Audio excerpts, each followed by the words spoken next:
Bronze তো না না সফট, যেরকম তোমারটা আছে একটা সফট গ্লো যেন থাকে, লিপস্টিকটা লাইট, এই দুটো জিনিস। আর চোখটা বেশ প্রমিনেন্ট করে। খুব টানা টানা কিছু চাইছো নাকি স্যাটেলের মতো? মানে ওই কি বলে, শিমার গ্লিটার ওইসব না, আর কি বলে স্মোকি আইজ। না ঠিক আছে। Hello everyone, welcome to a new video. তো তোমরা শুনেই নিলে যে ব্রাইড কীরকম লুক চেয়েছিল। যেটা তোমরা দেখতে পাচ্ছ ভীষণ ইউনিক একটা জিনিস, সেটা হচ্ছে ব্রাইডের শাড়িটা। হ্যাঁ, এই শাড়িটা ব্রাইডের মা চুজ করেছিল, ব্রাইডের মা করে দিয়েছিল। সেটা হচ্ছে হ্যান্ড প্রিন্টেড শাড়ি, যেটা আমাদের বাংলায় আগে প্রচুর পরিমাণে হতো, দেখা যেত। ইভেন ছোটোবেলাতে আমি আমার মাকে, ঠাম্মাকে, দিদাকে করতেও দেখেছি। স্পেশালি আমার মাকে তো দেখেইছি তাঁতের শাড়ি, ভাগলপুরি সিল্ক শাড়ি, এগুলোর ওপর এরকম হ্যান্ড প্রিন্ট করতে, বুটিকের কাজ করতে, বাটিকের কাজ করতে। তোমরা নিচে কমেন্টে জানিও যে তোমাদের মধ্যে কারা কারা পারো এই হ্যান্ড প্রিন্টের শাড়ি তৈরি করতে, বা কারা কারা ছোটোবেলাতে আমার মতো মাকে, দিদাকে, ঠাম্মাকে দেখেছো এরকম শাড়ির ওপর হ্যান্ড প্রিন্টেড কাজ করতে বা বাটিকের কাজ করতে। কিংবা ওই যে বলতাম না আমরা ছোটোবেলায় পটল দিয়ে বা ঝিঙে দিয়ে কিংবা আলু দিয়ে প্রিন্ট করা, এগুলো কারা কারা দেখেছো। তো এখানে যাই হোক, আমরা প্রত্যেকে জানি যে বাঙালি বিয়ে মানেই হচ্ছে বেনারসি বা কাতান বা কাঞ্জিভারম, স্পেশালি বেনারসি। কিন্তু ও এখানে চুজ করেছিল একদম অন্যরকম একটা শাড়ি, সেই জন্য লুকটাও পুরো অন্যরকম ছিল। আর তার সাথে ছিল পুরোপুরি টেম্পল জুয়েলারি। তো রিকোয়ারমেন্টটাকে মাথায় রেখেই আমি একদম সিম্পল বেস একটা ক্রিয়েট করেছিলাম, যেরকমটা আমি করতে পছন্দ করি, যেরকমটা আমার মোস্ট ব্রাইড যারা থাকে তারাও করতে পছন্দ করে। আর হেয়ার স্টাইলটা ওর প্রেফারেন্স অনুযায়ী করা হয়েছিল। ওর হেয়ারটা একটু বলতে গেলে থিন, সেটাকে ম্যানেজ করে যতটা সম্ভব করা যায় হেয়ার স্টাইলিস্ট করার চেষ্টা করেছিল। তার সাথে সাথে ও কিন্তু আইব্রো প্লাগ করে না, এবং আইব্রোতে যথেষ্ট গ্রোথ রয়েছে। তো আমরা চাইলে সেটাকে অফ করে, আইব্রো অফ করে আমরা করতে পারি, কিংবা আইব্রো একদম কাট করে সেটাকে রিশেপ করতে পারি। বাট ও বলেছিল আমার আইব্রোটা যেরকম আছে তুমি সেরকমই রাখো, জাস্ট একটু চাইলে ফিল করতে পারো, কিন্তু আদারওয়াইজ কোনো প্রপার শেপ বা প্রপার আর্চ বা রাউন্ড এরকম কোনো কিছু প্লিজ করো না। তো ওর যেরকম রিকোয়ারমেন্ট ছিল সেই রকমই আমি করার চেষ্টা করেছি।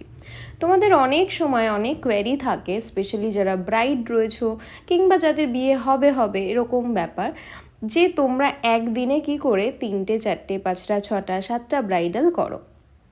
তো তোমাদেরকে বলি যে আমরা কি করে করি। আমরা কাজ করি টিমে। হ্যাঁ দেখো, আমি আমার কথা বলছি। অনেক মেকআপ আর্টিস্ট হয়তো অন্যান্য অনেক রকমভাবে কাজ করে, অনেক মেকআপ আর্টিস্ট হয়তো পুরোটা নিচে করে।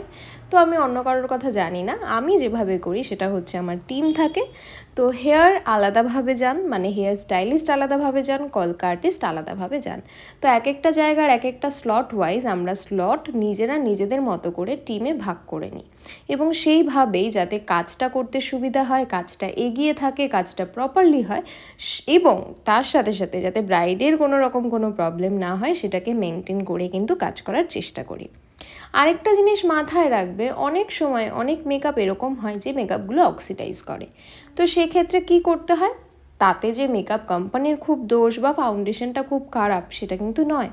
সেখানে জাস্ট একটু দেখে নিতে হয় যে টেকনিকটা আমি এমনভাবে ইউজ করব যাতে সেটা অক্সিডাইজেশনের পর একদম ব্রাইডের স্কিন টাইপে, মানে স্কিন টোনে চলে আসে, যাতে তাকে দেখতে কালো না লাগে। সেক্ষেত্রে ব্রাইডদের কী করণীয়, ব্রাইডদের করণীয় এটুকুই যে তারা একটু পেশেন্স রাখবে।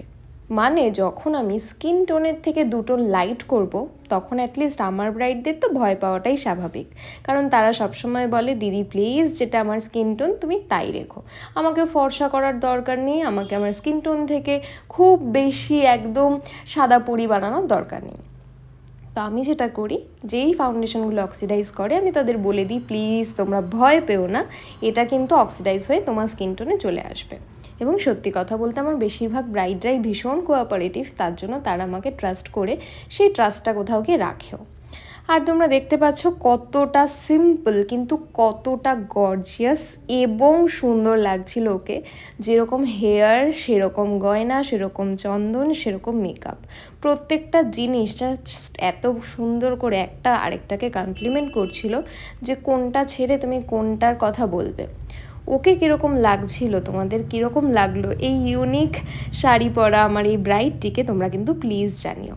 আর এই গয়নাটা ছিল ওর মার বিয়ের অনেক পুরনো আমলের গয়না, যেটা তোমরা দেখলেই বুঝতে পারছো, কারণ এই ডিজাইনগুলো এখন প্রায় বলতে গেলে উঠেই গেছে। আপকামিং যে ব্রাইডরা বুকিং করতে চাও, নিচের দেওয়া কন্ট্যাক্ট নাম্বারে ডেট লোকেশান লিখে কিন্তু বুক করতে পারো। অলরেডি 2025-এর বুকিং কিন্তু স্টার্ট হয়ে গেছে। একটাই কথা আমার আপকামিং ব্রাইডদের বলার, সেটা হচ্ছে যারা টাইম মেনটেন করতে পারবে প্লিজ তারাই আমাকে বুক করো, কারণ পরে গিয়ে তোমাদেরও প্রবলেম হবে, আমারও প্রবলেম হবে। আমি টাইম নিয়ে ভীষণ পাঞ্চুয়াল, আমি টাইমলি কাজ করার চেষ্টা করি। তো আমি কোনো ব্রাইডকে চাইবো না 5 মিনিট দেরিতে ছাড়তে, সেমভাবে কোনো ব্রাইড আমাকে 5 মিনিট ওয়েট করাক সেটাও কিন্তু সহ্য করবো না। তো সেই জন্য যারা টাইমলি বুঝতে পারবে, যারা এক্সকিউজ দেখাবে না যে বিয়েতে তো 5 মিনিট দেরি হয়, তারাই আমাকে বুক করো। আমি এটুকু তোমাদের অ্যাসিওর করছি যে কোনো রকম কোনো সার্ভিস রিলেটেড কিংবা অ্যাটিটিউড রিলেটেড প্রবলেম তোমাদের আমার সাথে হবে না। আর হ্যাঁ, নিচে কমেন্টে অবশ্যই জানিও যে ওকে কীরকম লাগছে, কারণ আমার এই লুকটা ভীষণ পছন্দ হয়েছে। আর একটা দাবি কিন্তু আজকে আমার রয়েছে। এখনকার ভিডিওতে তোমরা খুব কম কমেন্ট করছো যে কাজগুলো তোমাদের কেমন লাগছে। তো আজকে আমার অনুরোধ তোমাদের কাছে যে নিচে কমেন্টে প্লিজ জানিও যে এই কাজটা তোমাদের কেমন লাগলো, ব্রাইডকে তোমাদের কেমন লাগছে, তোমরা কে কোন জায়গা থেকে আমার ভিডিওটা দেখছো, এবং কার কার আমার কাজ ভালো লাগে বা কার কার খারাপ লাগে, সেই সবটা কিন্তু আমি তোমাদের থেকে জানতে চাই। আফটার অল তো তোমাদের ভালো লাগার জন্যই সবটা করা, তাই তো? তো প্লিজ আমাকে নিচে কমেন্টে কিন্তু জানিও যে সবটা ঠিকঠাক চলছে তো। চলো আজকের মতো তাহলে টাটা।